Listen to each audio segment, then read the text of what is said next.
Hello there. Welcome to Coffee, Chaos, and Grace. I'm Cheryl Cleveland, and oh, you know, this has been going on now. I've been doing this channel now for over a week. So I appreciate the fact that if you're actually here and you're watching, thank you. I don't know how you got here, but welcome, welcome. And I really hope that you can become a part of this community that we are beginning to develop.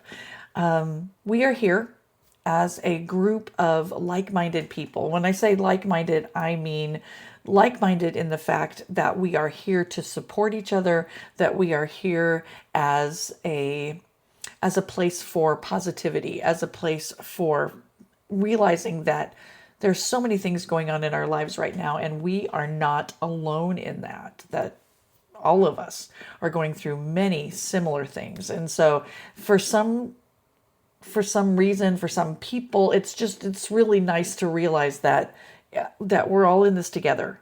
Oh my gosh, I feel like I'm quoting, what was that? High School Musical. Anyway, but thank you so much for being here. I really appreciate it. And today we're going to be talking about stress, and we're going to talk specifically about financial stress, which is like a really good friend of mine. Seriously, invited him to the show today. If you like this video, if you really want to come along for this journey, please like the video, subscribe to the channel. You can watch. I'm going to be talking to you every single day about something.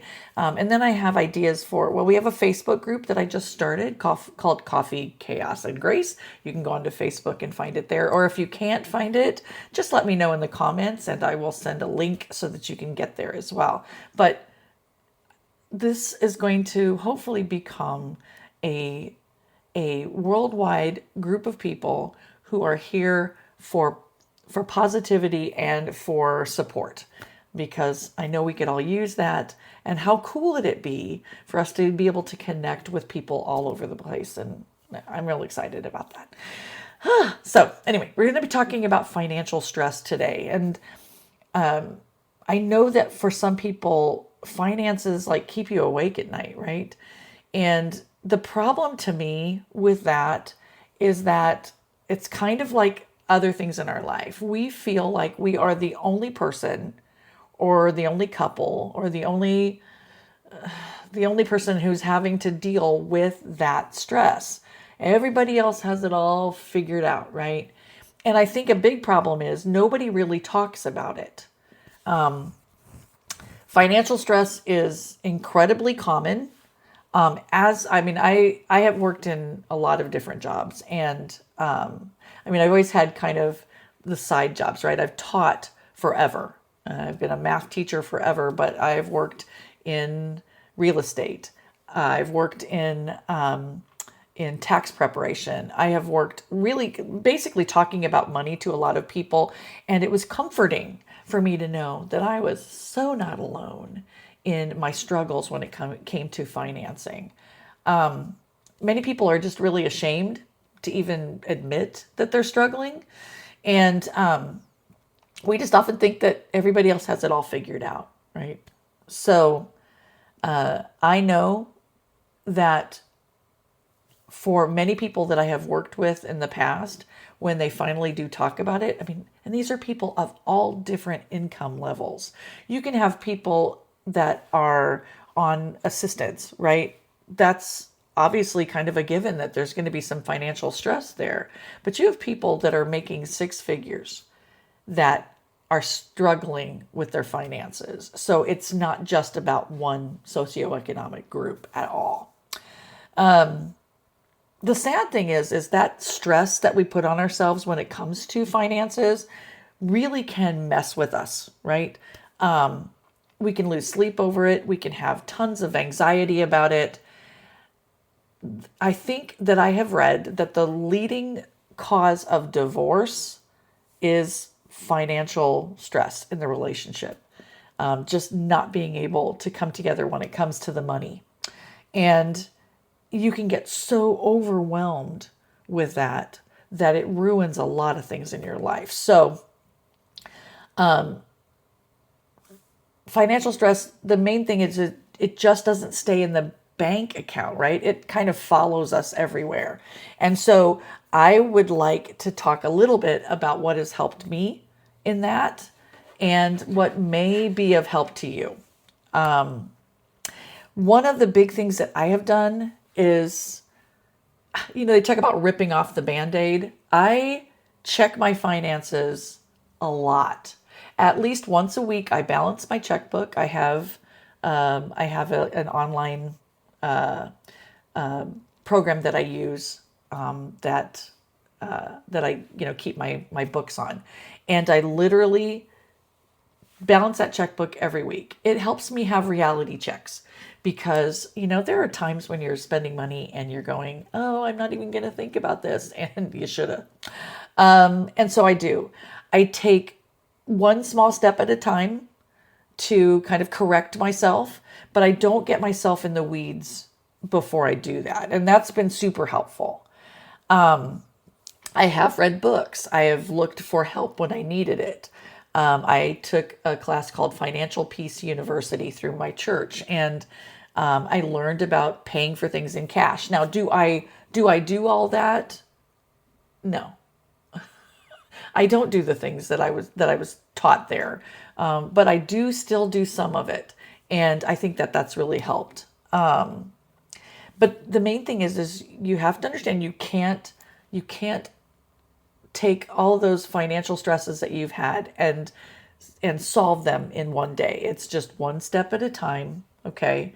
And changing maybe some of your habits. I do also want to talk about the fact that value as people is not determined by your bank account. Sometimes people really equate that, right? They think if I just had money, I would be able to be a better person. Or really, no. It really doesn't have anything to do with that. We have other things in our life that really determine who we are. Okay, so please don't go equating the fact that if I don't have this much money in my bank account, I'm not really a good person. That makes me sad when people do that. If you're carrying a lot of financial stress right now, the main thing that I want to talk about really is the fact that I don't want you to think that you are alone in that. Okay? You may look around and think everybody's got their act together, but they're all pretending.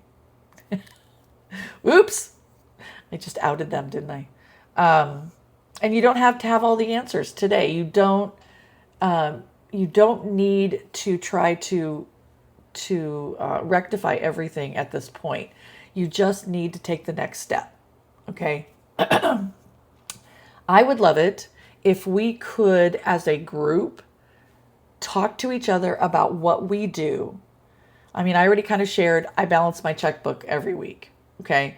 That helps me be in reality about things and puts me in a good position to know exactly. I also plan ahead. So I will, in the middle of this month, I will budget for the whole month of July and kind of know where all of my money's going to go so that I can pay bills at the beginning of the month and or schedule things so that I know where everything's going and I know how much I have to play with that month.